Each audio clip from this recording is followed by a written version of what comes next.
Hello viewers, आप सबको सुलेखा का प्यार भरा नमस्कार। प्रकृति और जगत की समस्त महान शक्तियों को मेरा नमन व धन्यवाद। चलिए अब प्रसंग पर आते हैं। एक निर्माणाधीन भवन की 7वीं मंजिल से ठेकेदार ने नीचे काम करने वाले मजदूर को आवाज़ दी। निर्माण कार्य की तेज आवाज़ के कारण मजदूर सुन न सका और उसको पता नहीं चला कि ठेकेदार उसको आवाज़ दे रहा है, तो मजदूर अपने काम में लगा रहा। ठेकेदार ने उसका ध्यान आकर्षित करने के लिए 1 रुपये का सिक्का फेंका, जो ठीक मजदूर के सामने जाकर गिरा। मजदूर ने सिक्का उठाया, अपनी जेब में रख लिया और फिर अपने काम में लग गया। अब उसका ध्यान खींचने के लिए ठेकेदार ने पुनः एक 5 रुपये का सिक्का नीचे फेंका, फिर 10 रुपये का सिक्का नीचे फेंका। उस मजदूर ने बार बार वही किया, सिक्के जेब में रखता गया और अपने काम में लगता चला गया। यह देख अब ठेकेदार ने एक छोटा सा पत्थर का टुकड़ा लिया और मजदूर के ऊपर फेंका, जो सीधा मजदूर के सिर पर लगा। अब मजदूर ने ऊपर देखा और ठेकेदार से उसकी बात शुरू हो गई। ऐसी ही घटनाएं साथियों हमारी ज़िंदगी में भी घटती रहती हैं। ईश्वर हमसे संपर्क करना चाहता है, मिलना चाहता है, लेकिन हम दुनियादारी के कामों में इतने व्यस्त रहते हैं कि हम भगवान को याद ही नहीं करते। भगवान में छोटी छोटी खुशियों के रूप में उपहार देता रहता है, लेकिन हम उसे याद ही नहीं करते। और वो खुशियाँ और उपहार कहाँ से आए ये भी नहीं देखते, बस उनका उपयोग करते रहते हैं और भगवान को याद नहीं करते। भगवान हमें और भी खुशियाँ रूपी उपहार भेजता है, लेकिन हम उसे भी हमारा भाग्य समझकर रख लेते हैं, लेकिन हम भगवान का धन्यवाद नहीं करते। धन्यवाद करना भूल जाते हैं, भूलते ही रहते हैं। तब भगवान हम पर एक समय आता है जब वो एक छोटा सा पत्थर फेंकते हैं, जिसे हम कठिनाई, तकलीफ़ या दुख कहते हैं। फिर हम तुरंत उसके निराकरण के लिए भगवान की ओर देखते हैं, उसकी शरण में चले जाते हैं, उसे याद करते हैं। यही हमारी ज़िंदगी में हो रहा है। यदि हम हमारी छोटी से छोटी खुशी भी भगवान के साथ शुक्रिया अदा करते हुए बांटें और फिर उसका उपभोग करें, तो हमें भगवान के द्वारा फेंके हुए पत्थर का इंतज़ार नहीं करना पड़ेगा।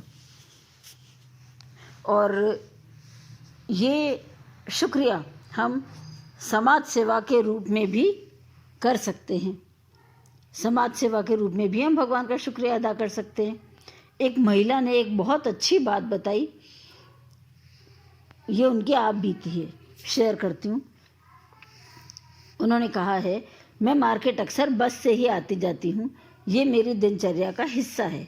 उस दिन भी बस ज़्यादा देरी से आई, लगभग आधे पौन घंटे के बाद खड़े खड़े पैर दुखने लगे थे, पर चलो अच्छा था कि बस मिल गई। देर से आने के कारण भी और पहले से ही बस पूरी भरी हुई थी।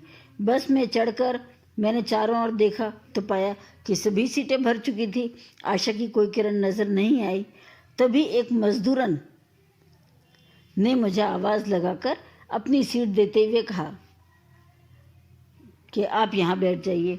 मैंने उसे धन्यवाद देते हुए उस सीट पर बैठकर आराम की सांस ली। वो महिला मेरे साथ बस स्टॉप पर खड़ी थी, तब मैंने उस पर ध्यान ही नहीं दिया था। कुछ देर बाद मेरे पास वाली सीट खाली हुई तो मैंने उसे बैठने का इशारा किया। तब उसने एक महिला को उस सीट पर बिठा दिया जिसकी गोद में एक छोटा सा बच्चा था। वो मजदूरन भीड़ की धक्का मुक्की सहते हुए भी एक पोल को पकड़कर खड़ी रही। थोड़ी देर बाद बच्चे वाली औरत अपने गंतव्य पर उतर गई। इस बार वही सीट उसने एक बुजुर्ग को दे दी जो लंबे समय से बस में खड़े थे। मुझे आश्चर्य हुआ कि हम बस की सीट के लिए तो लड़ते हैं और ये महिला है जो सीट मिलती है और दूसरे को दे देती। कुछ देर बाद वो बुजुर्ग भी अपने स्टॉप पर उतर गए। तब वो सीट पर बैठी। मुझसे रहा नहीं गया तो उससे पूछा, तुम्हें तो सीट मिल गई थी, 1 या 2 बार नहीं बल्कि 3-3 बार, फिर भी तुमने सीट क्यों छोड़ी? तुम दिन भर ईंट गारा ढोती हो, आराम की ज़रूरत तो तुम्हें भी होगी, फिर क्यों नहीं बैठी? मेरी इस बात का उत्तर उसने दिया, उसकी बात सुनकर मुझे बड़ा आश्चर्य हुआ, क्योंकि उसके उत्तर की अपेक्षा मुझे ऐसी नहीं थी। उसने कहा,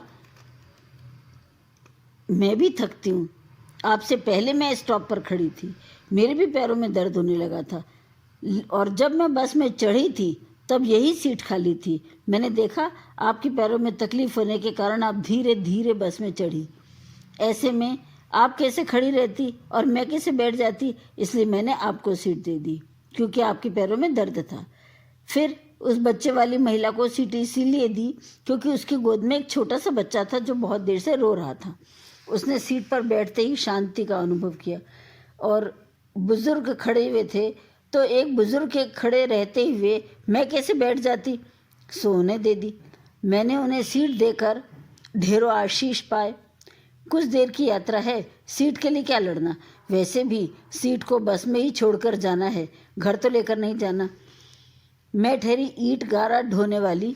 अब सुनिए ध्यान से, उसने क्या कहा मजदूरन ने, कि मैं ठहरी ईंट गारा ढोने वाली, मेरे पास क्या है, न दान करने लायक धन है, न पुण्य कमाने लायक करने के लिए कोई बड़ा काम। रास्ते में से कचरा हटा देती हूँ, रास्ते के पत्थर बटोर देती हूँ ताकि राहगीरों को चलने में सुविधा हो, कभी कोई पौधा लगा देती हूँ, और यहाँ बस में अपनी सीट दे देती हूँ। बस यही है मेरे पास छोटे मोटे काम जो मैं कर सकती हूँ, तो मैं वही करती हूँ, यही मुझे आता है। इतना कहकर वो मुस्कुराकर चली गई, पर मुझे आत्ममंथन करने को मजबूर कर गई। मुझे उसकी बातों से एक सीख मिली कि हम बड़ा कुछ अगर नहीं कर सकते तो समाज में एक छोटा सा नगण्य दिखने वाले कार्य तो कर सकते हैं। मुझे लगा ये मजदूर महिला उन लोगों के लिए सबक है जो समाज सेवा के नाम पर बड़ी बड़ी बातें करते हैं, परंतु इन छोटी छोटी बातों पर कभी ध्यान नहीं देते। मैंने मन ही मन उस महिला को नमन किया और उससे शिक्षा ली। यदि हमें समाज के लिए कुछ करना हो तो वो दिखावे के लिए न किया जाए, बल्कि स्वयं की संतुष्टि के लिए किया जाए, मनुष्यता के लिए किया जाए। वैसे भी प्राणी मात्र से प्रेम करना मनुष्य मात्र का धर्म है। प्रेम करना मीन्स किसी भी ज़रूरतमंद को मदद करना। मनुष्य जन्म से नहीं, कर्म से महान बनता है। ऊंचा होने का गुमान और छोटा होने का मलाल मिथ्या है, क्योंकि शतरंज का खेल खत्म होने के बाद सभी मोहरे एक ही डिब्बे में रखे जाते हैं।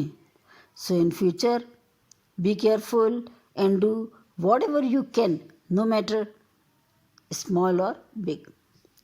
बूंद बूंद से घट भरता है, मुट्ठी मुट्ठी से बर्तन, आओ जग के लिए जोड़ लें, कण कण करके 100 100 मन। Thank you guys, good bye, फिर मिलेंगे।